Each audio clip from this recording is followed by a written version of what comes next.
Bismillah, assalamualaikum warahmatullahi wabarakatuh. Hamdan hamidin, hamdan syakirin, hamdan yuwafi'u ni'amahu wa yukafi'u mazidah. Ya Rabbana walakal hamd kama yanbaghi liwajhikal karim wa adhimi sultanik. Allahumma salli ala Muhammad wa ala alihi wa ashabihil ahyar wa barik wa sallim tasliman katsira. Sebelumnya saya ucapkan terima kasih kepada Bu Mega Primaningtyas yang telah memberikan kesempatan kepada saya untuk mempresentasikan pada materi kali ini, yakni Pancasila dalam Islam. Pendahuluan, Islam adalah sebuah agama, sementara itu Pancasila adalah merupakan filsafat hidup dalam berbangsa dan bernegara. Oleh karena itu, dalam negara Pancasila, Islam bisa hidup dan berkembang, bahkan sangat diperlukan.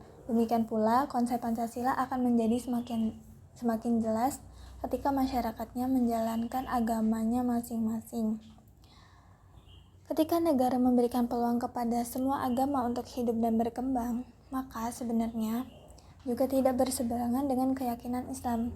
Agama yang diturunkan di Jazirah Arab atau yang dibawa oleh Nabi Muhammad SAW menyatakan tidak ada paksaan di dalam beragama. Maka artinya seseorang yang menjadi penganut Yahudi, Nasrani, Buddha, Hindu atau lainnya adalah dipersilahkan dalam Islam. Namun demikian, Islam memang merupakan agama dakwah. Umatnya diperintahkan untuk menyeru atau mengajak kepada Islam. Akan tetapi, ajakan itu tidak boleh dilakukan dengan cara pemaksa. Seruan atau berdakwah hendaknya dilakukan dengan cara terbaik atau dengan cara yang lembut. Keyakinan tentang sebuah kebaikan atau kebenaran maka harus disampaikan dengan cara yang baik, benar, dan bijak pula. Pandangan Islam terhadap Pancasila. Sebagai agama yang rahmatan lil alamin, rahmat bagi semesta alam, Islam sangat relevan dan fleksibel dalam segala bidang kehidupan. Islam mengatur segala para pemeluknya dalam segala hal, baik itu kehidupan individu maupun masyarakat. Kedalaman nilai filosofis Pancasila yang merupakan perwujudan dari nilai-nilai ajaran Islam hendaknya memperkuat posisi kita sebagai negara Islam yang beragama dan menghormati semua pemeluk agama yang ada sebagaimana yang dicita-citakan oleh Bung Karno.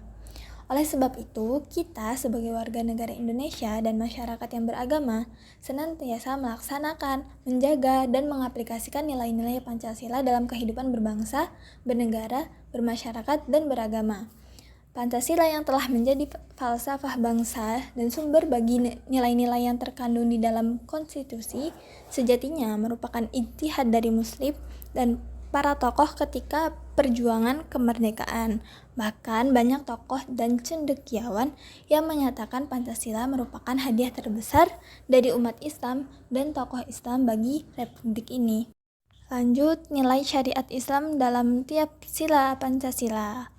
Menurut Prof. Hamka, itu penulis buku beliau, kesadaran masyarakat perlu ditumbuhkan di tengah-tengah menurunnya rasa tanggung jawab dalam mengamalkan dan menjalankan Pancasila, karena perasaan khawatir bahwa Pancasila bertentangan dengan nilai syariat Islam. Pancasila merupakan pengejawatan dari ajaran Islam. Islam adalah agama yang rahmat bagi seluruh alam, mencintai kerukunan, toleransi, keadilan, gender, dan semua sendi kehidupan dunia sebagai rujukan untuk mengetahui nilai-nilai syariat dalam setiap butir Pancasila yang bersumber dari pidato Bung Karno itu pada tanggal 1 Juni 1945. Indonesia didirikan dengan dasar Pancasila yang menganut atas kebangsaan, artinya dasar kesamaan bagi bangsa Indonesia bukan atas dasar kesamaan agama, etnis, atau budaya.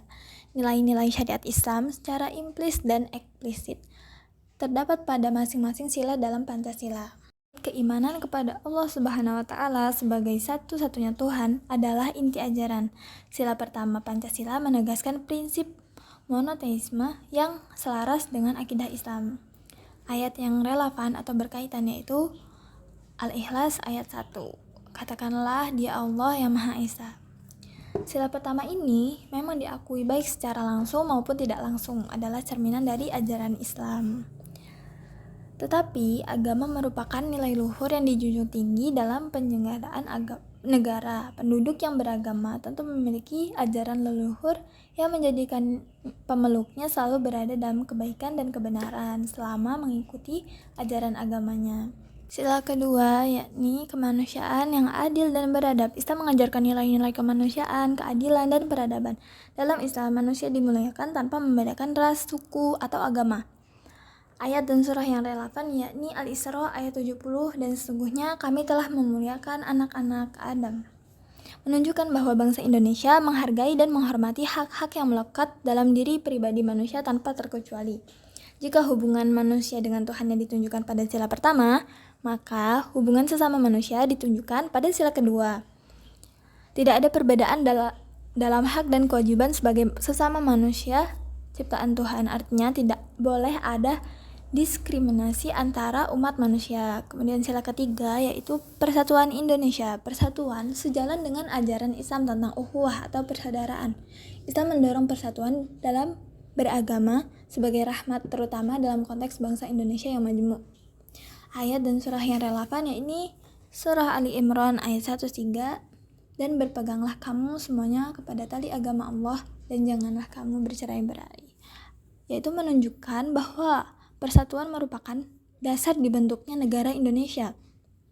Persatuan Indonesia bukan dalam arti sempit saja, tetapi luas, bahwa seluruh penduduk Indonesia diikat oleh kesatuan geografis sebagai negara Indonesia. Adapun konsep persatuan dalam bingkai ajaran Islam meliputi ukhuwah Islamiyah atau persatuan sesama muslim dan ukhuwah insaniyah, persatuan sesama manusia. Konsep tersebut hendaknya berjalan beriringan agar tercipta masyarakat yang harmonis dan jauh dari perpecahan dan pertikaian karena perbedaan agama, suku, dan ras. Kemudian yang keempat, kerakyatan yang dipimpin oleh hikmat kebijaksanaan dalam permusyawaratan perwakilan. Konsep musyawarah dalam sila keempat selaras dengan prinsip Islam. Dalam Al-Quran, musyawarah adalah metode yang dianjurkan untuk mengambil keputusan bersama. Ayat yang relevan, Asy-Syu'ara ayat 38, sedangkan urusan mereka diputuskan dengan musyawarah antara mereka. Yaitu menekankan pentingnya kehidupan yang dilandasi oleh musyawarah memang selaras dengan nilai luhur dalam ajaran Islam. Sikap bijaksana dalam menyelesaikan suatu masalah adalah dengan bermusyawarah. Musyawarah merupakan jalan terbaik dalam mencari solusi di mana masing-masing pihak berdiri sama tinggi tanpa ada perbedaan. Hasil dari musyawarah pun merupakan kesepakatan bersama yang harus dijalankan dengan penuh keikhlasan. Kemudian yang kelima, keadilan sosial bagi seluruh rakyat Indonesia. Islam menekankan keadilan sosial bagi salah satu tujuan syariat.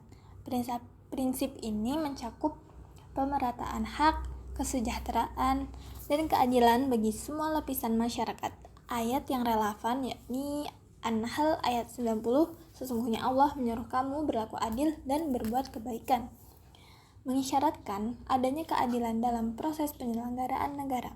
Keadilan dapat dirasakan oleh seluruh rakyat Indonesia tanpa terkecuali oleh adanya perbedaan agama, ras, dan sebagainya. Ajaran Islam memuat konsep mengenai keadilan, baik adil terhadap diri sendiri maupun orang lain. Sebagai agama yang rahmatan lil alamin, misi besar Islam adalah implementasi keadilan dalam segala sendi kehidupan. Oleh karena itu, Islam memerintahkan umat muslim untuk selalu berbuat adil dalam segala hal dan menghindari pertikaian serta permusuhan agar tatanan sosial masyarakat dapat tercipta dengan baik. Pandangan organisasi Islam terhadap Pancasila. Yang pertama, Muhammadiyah, yaitu memahami Pancasila sebagai Darul Ahdi wa Syahadah, negara konsensus dan kesaksian. Sedangkan Nahdlatul Ulama atau NU melihat Pancasila sebagai Mu'ahadah Wataniyah, kesepakatan kebangsaan. Kedua organisasi ini menegaskan pentingnya Pancasila sebagai ideologi bangsa dan menolak upaya untuk menggantinya. Kesimpulan, Pancasila sebagai dasar negara Indonesia tidak hanya mencerminkan nilai-nilai kebangsaan, tetapi juga sejalan dengan ajaran Islam. Dengan mengintegrasikan nilai-nilai Pancasila dalam kehidupan berbangsa dan bernegara, umat Islam di Indonesia dapat berkontribusi dalam menciptakan masyarakat yang adil, beradab, dan bersatu.